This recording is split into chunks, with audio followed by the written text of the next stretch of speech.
Time now for the Executive Edge. Ford is eliminating stock award bonuses for some middle managers in an effort to boost performance. It told employees that roughly half of a group of 3,300 managers won't get those bonuses, which are typically granted in March and vest over 3 years. CEO Jim Farley is pushing his salaried ranks to improve performance. Ford is also pushing to cut $1 billion this year in expenses.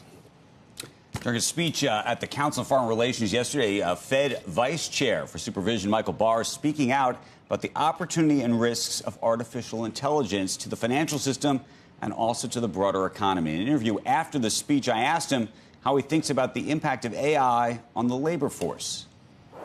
We don't know exactly, how this is all going to turn out.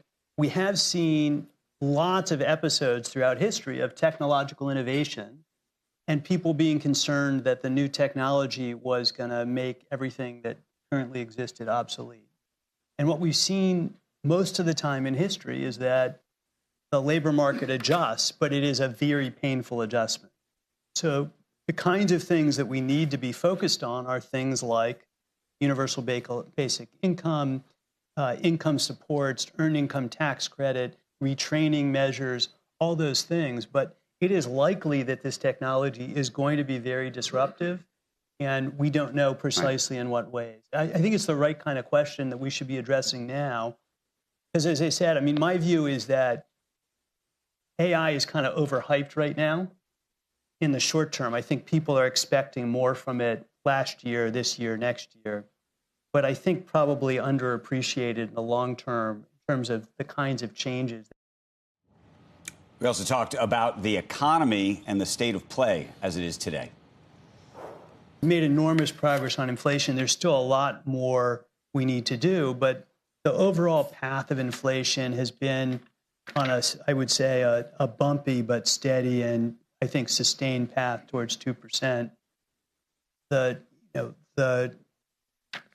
bump up that we saw in January was something that we anticipated based on the seasonal pattern that we've seen in the past. I expect it will moderate again in February and March. So that's all, I think, positive. Now, back in January, right before President Trump was inaugurated, Michael Barr announced that he plans to resign as vice chair of supervision. He said that he's going to leave the position on or before February 28th, but he will stay on as Fed governor until his term expires in 2032. And we got into a very personal discussion about why he made that decision in light of President Trump's plans to push him out. It was a very, very difficult decision for me to make. And I'd say in some ways a very painful decision. But what I did is I just looked at the cold, hard facts. And my judgment was that if I stayed in the role, that the fight over this role would become a major distraction for the Federal Reserve. It'd be a distraction for the Fed, it'd be a distraction for me, it'd be a distraction for the team of people that I lead at the Fed. And that distraction would have prevented us from doing our job serving the country. And to me, it just wasn't worth it. So I decided to step down from the vice chair role, continue on as governor, where I'll remain. My term goes to 2032, which is a long time for me. And I figured I could best serve the public by staying on in that role and not becoming a distraction